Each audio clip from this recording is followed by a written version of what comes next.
Shell explores the Windows 10 user interface, I'd like to welcome you all and thank you so much for coming out today. I'm Dan Shapiro, one of the founders and CEO of Glowforge. This is Shell Briggs, one of our plans designers and accomplished artists, and we're going to do something kind of fun today. So I'll tell you a little bit about the Glowforge. We'll talk about how it works. We'll talk a little bit about some of the science and the art. We can talk about how you can create something in your local makerspace with the laser that's there, or how you could do this with a Glowforge. And the whole time, we're actually going to design and print something from scratch from a blank screen, which you've seen a few times because we've been playing around with a blank screen.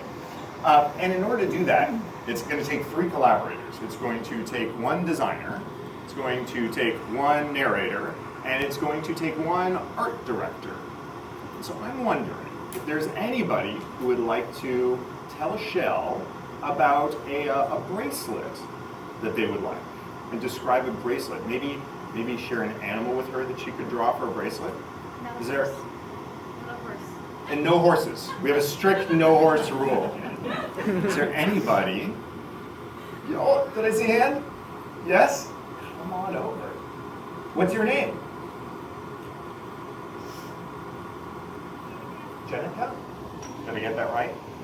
Jenica, come on over here.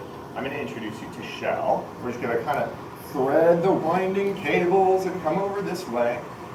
Shell would love to draw something for you. So why don't you whisper in her ear an animal. Don't let anybody hear. Okay, now shout it to everybody.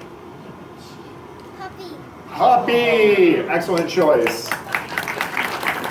Okay, Jenica, would you like to hang out here and sit and watch Shell, or would you like to wait in your seat while we work on this? Your choice. You can grab your chair. You'll sit here? Awesome. Okay. So, Lyndon will bring you over a chair. Lyndon is one of our software designers. She's the one who made the software you're going to see later, which makes the whole thing work. So, Shell right now is using a software package called Adobe Illustrator. Lots of you may have run across this. It's a sibling to Adobe Photoshop. It's a vector design software package, which means it works in lines and drawings and fills, as opposed to something like Photoshop, which works with bitmaps and photographs. By the way, everybody should feel free to totally ignore me and watch Shell draw, because it is utterly hypnotic and I'm going to have a hard time not staring myself. So you have a host of different ways to design. Adobe Illustrator or Inkscape, which is a free software alternative, are things that we use often in the office. Anything that can output a PDF or can output an SVG is likely to be a vector package. There's also a lot of really cool new software packages that can do that. And those are the languages that the Glowforge speaks natively. It also can take bitmaps. So you can take a JPEG, like a photo, and upload that. And so you can take pictures, you can take digital artwork that you find, and you can combine those with your vectors. You can use those by themselves to create your artwork.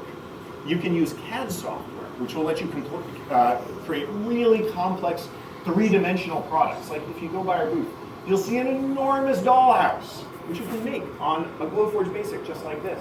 This enormous dollhouse was done in CAD software. The CAD software will create the 3D model, which you then slice up into pieces and use with a format, typically DXF or one of the similar formats, to go print on the Glowforge. Or, my personal favorite, if you come by our booth, you can see people actually designing products from scratch with just a pen. So you'll see there's a Settlers of Catan set. Settlers of Catan? Yeah, see a bunch of nodding heads. Settlers of Catan set, where the designer, despite being a program manager at Microsoft, didn't use Photoshop or Adobe Illustrator at all. She did the whole thing with pen and ink. And she drew the entire Catan set, triple size, and then put the paper in the Glowforge, which scanned it, shrunk it down, and then engraved and cut it onto materials. So you can choose any of those. Now, I just mentioned engraving and cutting. There are a few basic things that a Glowforge can do. Now, I should mention, the Glowforge falls into the category of CNC laser cutter engravers. It's the technical term, or the category that includes Glowforges. Your local makerspace may have a CNC laser cutter engraver. Schools sometimes have them. They're normally quite big, they're quite bulky, and the software can be really challenging to use, which is why we created Glowforge. We refer to it as a 3D laser printer, because like a laser printer, it can print at over 1,000 DPI, grayscale, black and white, unlike a laser printer, can actually cut and process and create three-dimensional products. So you've got a few choices for how to do that. You can cut. When you cut, the laser moves slowly at high power and actually vaporizes the material underneath. And the amount it removes is about 6 1,000ths of an inch to 10 1,000ths of an inch, about the width of a human hair, on the thick side of human hair, but about the width of a human hair. And so it lets you cut out materials. It can also engrave. When it engraves, it moves back and forth, which is called rastering. And the laser fires with a precision of less than 1,000th of a second to vaporize the surface layer of the material. And again, you can move it faster or slower at higher or lower power. You can also adjust the focus, so you can have a really tight, precise spot or a broader spot more spread out. Now, with Glowforge, it mostly takes care of that for you. You can bring your own materials, and then it takes a little experimentation, or you can use our materials, which are called proof-grade materials. They actually come with a paper on top, which has a UV barcode. And embedded in that barcode is all the information the Glowforge needs to tell you how you'd like to do it. So you can decide if you want it engraved light, engraved dark, engraved 1 millimeter deep, 3 millimeters deep, how far you'd like it to go. So you'll see the interface for doing that in just a little bit. Are we happy with that puppy, or are we gonna? We have design approval? Design approval. Excellent. So you'll see there's a little icon. Do we have the icon, or are we just exporting? You can do that. We can bring up the icon. Okay, we'll bring up the icon. So there's an Illustrator plugin, which just gives you a button to push.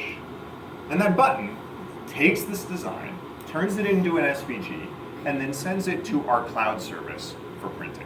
Now, if you don't have the extension installed or you're using software, we don't have a plugin, you just save it as an SVG and then drop the file onto the web service. So in a minute, you're going to see Shell's going to open up a web page that's going to have the, oh, that's right, we're going to design the rest of the bracelet. Okay, I forgot. We have the artwork, but the artwork isn't enough because we're building the whole product from scratch. So Shell is using these lines to represent the cuts and scores that are going to create this bracelet from the materials that you chose. Looking good so far? Looking good so far? Excellent. So when she hits print, it goes from the computer to our cloud service, via Wi-Fi in this case, but yeah, however your computer's connected. The cloud service brings up a web page so you can see what it's going to look like, and actually superimposes the design on the material in the bed of the machine.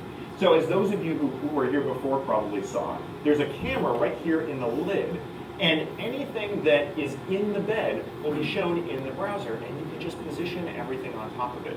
Now, what's cool is because this is in the browser, this works on a PC, this works on Mac, but you can also use it on tablet, you can use it on iOS, you can use it on Android, you can use it on Linux. You have your choice of different interfaces to use it. And then when you're ready and you decide to print, it actually sends the print file to the Glowforge via Wi-Fi so that it's ready to go. That actually helps us bring the cost of the machine down. Typical laser cutter engravers are $10,000 and up, and we wanted to get out to a really affordable price point. So for the rest of the month, you can pre-order it for $23.95 for delivery in March of next year. At the end of the month, the price it will be going up somewhat.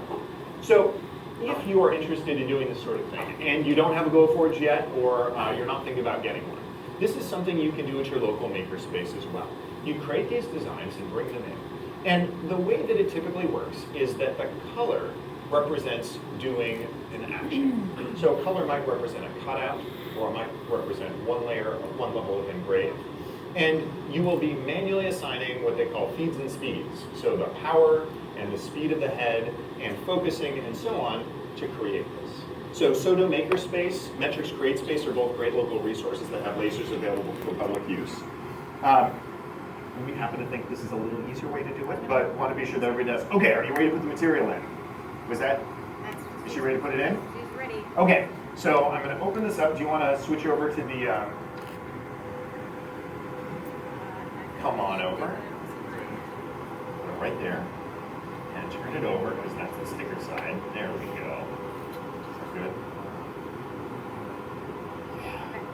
Okay, so we've got the material in place. This little camera right here can actually view the entire 18 by 12 inch bed of the machine. So So you put a whole sheet of plywood in there and see the whole thing. Shell's still an illustrator. In just a minute, she'll move over to the software where you can see that bed image that we're talking about. Oh, we just lost internet. So we'll be a minute while we get the internet straightened out, and then show that. That's okay. Let's see. What you can see right here is actually the design library of all the things Shell's drawn recently. You can see she was practicing with some assortment of animals. I think we lucked out because Shell had just polished her puppy skills by the appearance of this. It's a hard job. Yes. So normally the design process you do several times. You're going to print each one and see. Shell's been practicing, so she could draw this from scratch from the very get-go. So when we get that back, you'll see it pop up in the internet UI where you can demonstrate it. But let's talk a little bit about the actual laser that's doing all the work, because lasers are pretty cool. Now, the Glowforge has a 40-watt carbon dioxide laser. What that means is there's a glass tube inside the Glowforge. It's this big. It's liquid cooled, and it's full of a mix of gases, the most important one of which is carbon dioxide. Now, when it's time for the Glowforge to turn on, it puts a high voltage signal across the tube, and it lights up almost exactly like a neon sign. So when it's running, you'll see that the tube itself will glow pink. What's interesting though is because it's a laser, we're not interested in the pink light. The pink light is going out in all directions. It's called incoherent, which means two things. It means I have no idea what you're talking about, and it means not coherent.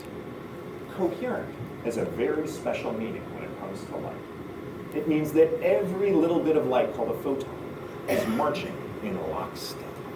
And when you have coherent light from a laser, when all the photons are marching in lockstep, you can get a beam that's very tight and that goes a long way without spreading out. Hooray, internet! And that's what we use to make this work. So we've got, let's see. Oh, are you zoomed way in, Shell? I'm also on the wrong board. Oh, okay. So you can actually connect to multiple different Glowforges from one interface. So if you're a school and you have 5 or 6 of them, we'll get back to the coherent light in a minute.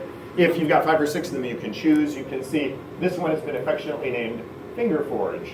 And you can see there is the picture we were talking about from the head. So that's the material. Is that what you put in there? They didn't see. Can you tell everybody, is that what you put in? Thumbs up or thumbs down? Yes. All right. So Shell's now putting it into place. You can see she could resize it. She could drag it around. She could also add other things to it. So if you wanted to customize it with a drawing, you could put the drawing in there and have the Glowforge scan the drawing and put it on top of your bracelet. But right now, we're just going to go with this amazing little puppy that we did. So it's right now sending the design to the Glowforge via Wi-Fi. And as soon as it arrives, we'll know because this lights up. I won't notice it because I'm not staring at it, so like wave and tell me when that thing lights up. It's an important part of the demonstration. We'll be here a long time. So back to the tube. Once this tube of gas is glowing, what's happening is incoherent light is going off in all directions. The gas is really excited, it's full of electricity, and it's spraying photons every which way. But there's something very special about this tube. The gas sends off a certain number of different kinds of light. And on either end, there are mirrors, which reflect some, but not all of the light. So when this starts glowing, you've got photons ricocheting back and forth, off into the wild blue yonder, everything else. Wi-Fi. Oh! Oh! Do you want to do it? Yeah, totally. See that? Just go boom! Yes! All right, we'll switch over so everybody can see it. It's going to go really fast. Woo. There we go. It's a little funny color, but that right there is the laser. And if you look really carefully, you can see it's turning on and off. So here's what I want you to imagine. Imagine you're in a tight hallway, packed with people. And everybody's close to everybody else. And everybody gets really wired on sugar. That's the electricity that goes into the tube. And people start bouncing around. And they're kind of bouncing around randomly, but somebody bounces into the person next to them, and what happens? It's like dominoes. It's like a chain reaction as it goes down one end, until they get to the end of the hallway, and then it stops, unless there's a mirror. So now imagine the end of the hallway is rubber, and so instead of bouncing into the wall, you bounce off the wall and you go back, and the wave goes backwards. And the wave of people keeps going backwards and forwards, bouncing off of each other. And now we make a little door, so some of the people get out. All those people are going in the same direction at the same time. And that's what coherent means. It means every photon coming off the laser is moving in the same direction at the same time in lockstep, the same color. Now, I have a trick question for you. Does anybody know what color the light is? Anybody, let's say under the age of 15, know what color the light is? Comes out of a laser. Yes, person who I've never met before in my life, who looks a lot like me. Red. That's a reasonable guess. I mean, what are the colors of the rainbow? Red, orange, yellow, green, blue, indigo, violet, right? So you figure it's got to be one of those. It's actually not. My audience plan set me up perfectly. It's actually not red. It's infrared. The light coming out of the laser is completely invisible. You ready for another go? Yep. All right, button number 2. So the first time we cut a little bit of veneer, that is a thin slice of wood, which is going on top. And now we're going to cut a piece of acrylic, which is going to go underneath it, so we get some color in here. So you can see the laser sliding up and down. I'm going to try and see if we can get the color by pulling this and plugging it back in again, because that worked before. And you can see, there we go. So you can almost see it's pink, because all the light that comes out, that's the incoherent light. That's pink and purple and blue. All the coherent light is infrared. And it goes down this tube in a straight line. And it bounces off of a pair of mirrors that are over here and comes back into this black box. You can't see it, but there's a beam of laser light right here where my finger is, going through the air into that black box. And in the black box is a lot of magic. There's a macro camera, so you can see really close up. There's an ultraviolet LED, so that it can see the UV barcodes on the material. There's a motor and a lens so that it can focus on the surface of the material. There's another laser, a little tiny one like you find in a CD player, that scans the surface of the material to figure out how thick it is, which lets us focus and even lets us adjust the design. So that if you want one part to fit inside of another part, we can measure how thick it is and resize the design so your pieces fit together. All right, shall I pull this out?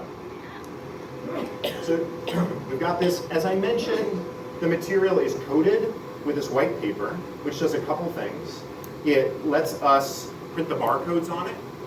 It lets us, it protects the material while it's being printed, because you can see there's some sort of like black discolorations here. I'll put it right here. There's some sort of, there we go, some kind of black discolorations. Those are going to go away as soon as we peel it off.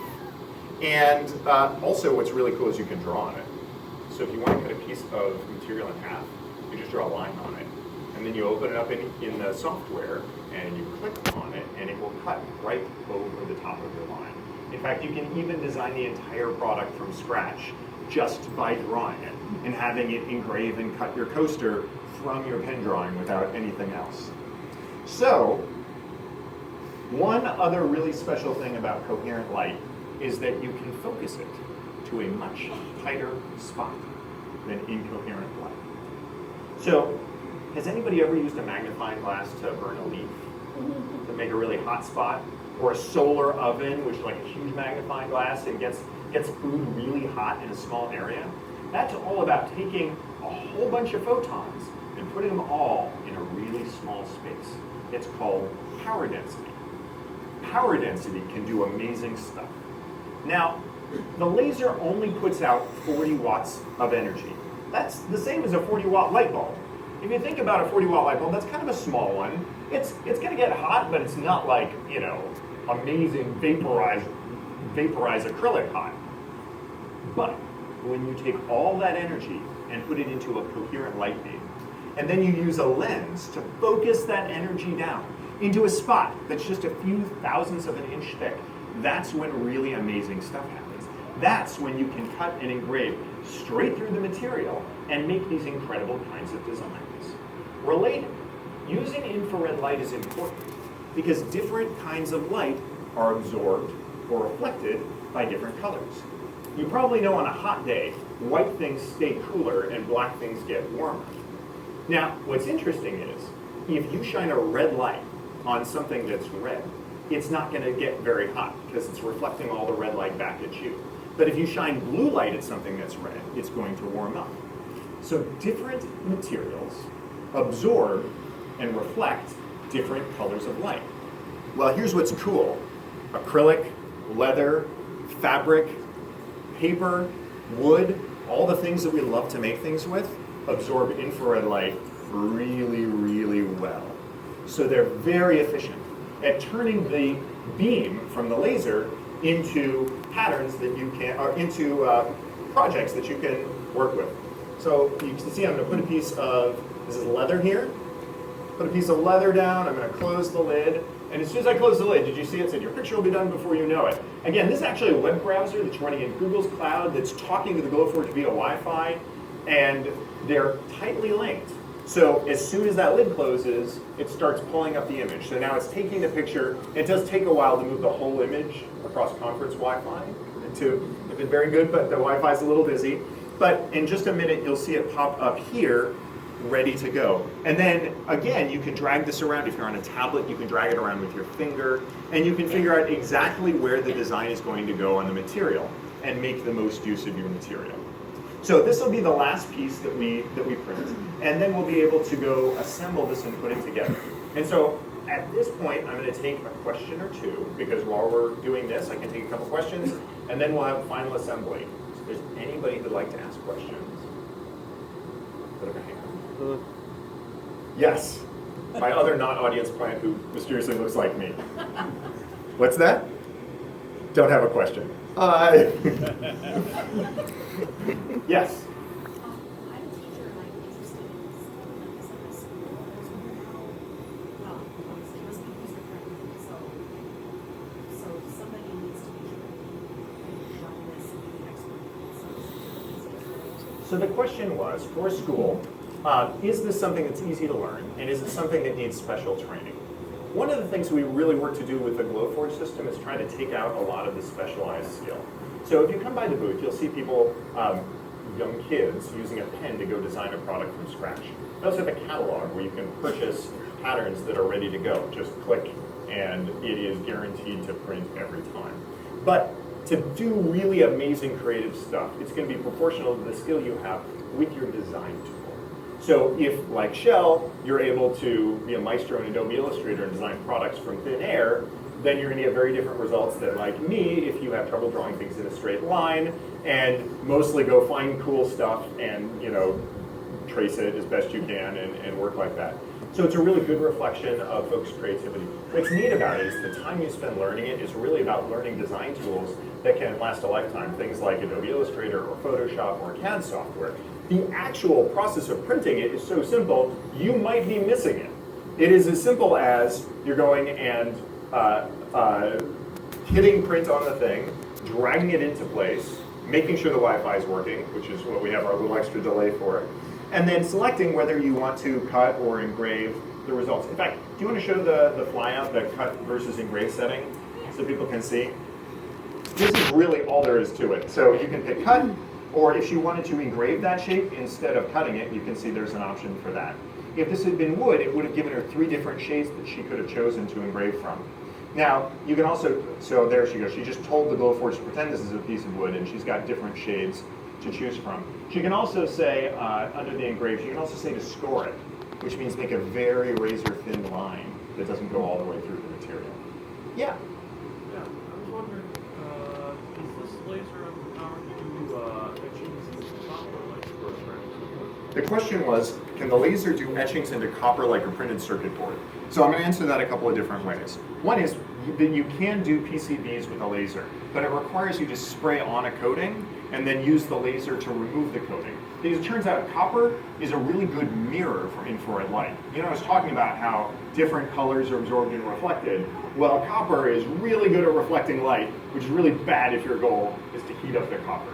So you put a spray on it and then engrave it off, and then you dip that in an etchant to make your circuit board. And there's a lot of folks who've been doing that online. All right. Okay. Picture her now. We're ready to go. There we are. One more push. Go for it. Where's the colors? I know. Well, they're kind of the best colors. They're just not the right colors. So you can see this is the cutting operation where it's moving along. And you notice this is really quick. For those of you with 3D printers, this may be a little weird. Like, I can barely point out that it's working and it's done. I will tell you a fun fact. You see the Glowforge logo on the head of the device. That was, of course, engraved on the head of the device with the Glowforge. It's not decorative. The way that the machine knows where the head is when you first turn it on is it looks at the logo with the camera and aligns the head to the camera by looking at the location of it. So that's actually the way that it registers its own orientation. So just about done. It's doing a couple of cuts, and then we go. So we're talking about metal. So you can spray on and then engrave off the resist. That's commonly done. There's a few things that you can engrave and not cut. So most metals can be engraved but not cut. Aluminum, especially anodized aluminum, you can just engrave straight. Other metals, like titanium, you can engrave as well if you happen to have sheets of titanium laying around. Other materials, you can spray on something like spray paint. It's called Cermark. It's little tiny particles of ceramic. And when you engrave it, it fuses the ceramic to the metal. And the military's actually rated this for military use. It's not going anywhere. It's permanently chemically fused. So, with Cermark, you can mark just about any sort of metal.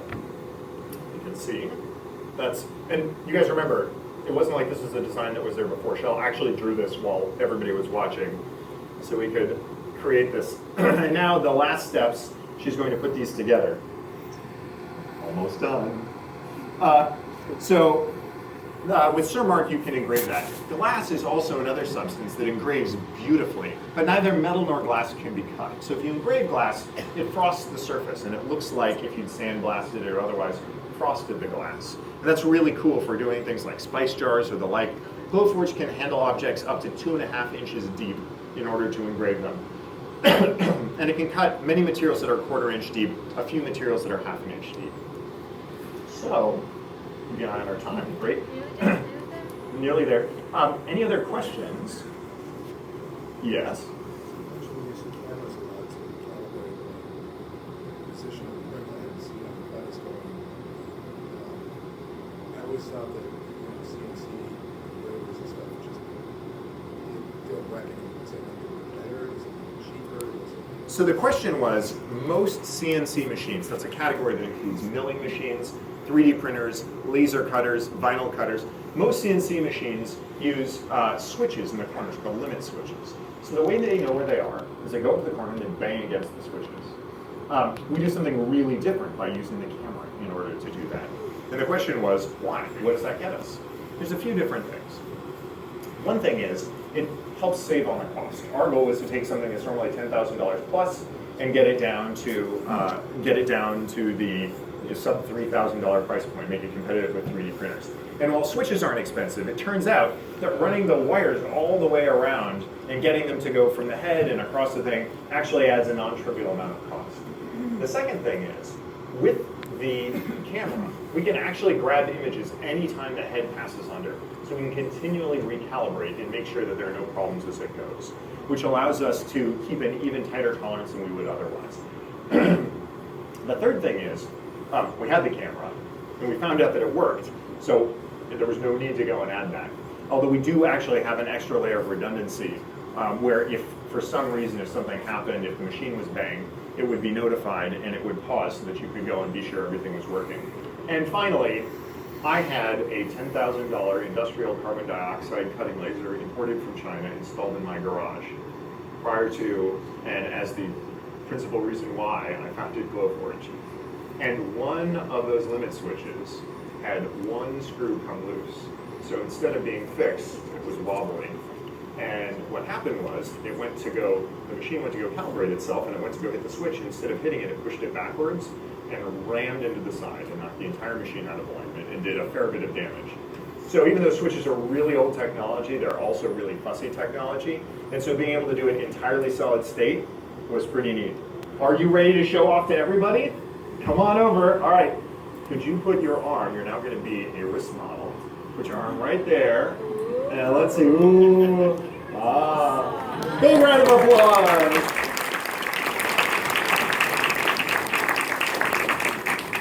Awesome. Thank you so much for your help. And I think we have time for one or two more questions before we're done. Yes. How will it handle 3D relief? The question was, how will it handle 3D relief? By which I think you mean engraving to different depths. So you can take a bitmap, like a regular picture that's grayscale, different shades of gray. Oh, this is going to be our last question. And it will interpret that so that the darker pixels are engraved deeper and the lighter pixels are engraved more shallowly. And we're in fact working on it so that we can do multiple passes, lowering the focus with each pass. So you can engrave as deep as half an inch. So you can make really cool sculptures. And you can do that by creating it in CAD software, SolidWorks, something like that, turning it into a grayscale bitmap. You can do it by going into Photoshop. You can take a photograph and interpret it that way. And that gives you that immense degree of control over the depth. So thank you so much for coming out. In about 15 minutes, we'll have this Glowforge and the Wi-Fi return to its rightful home up at the booth. And we can actually start running prints for folks. So you can come by, we can make you a picture frame, we can make you a puzzle, or any of a few other things. And we'll be around answering questions all day today and all day tomorrow. Big round of applause for Shell. Thank you so much for coming out.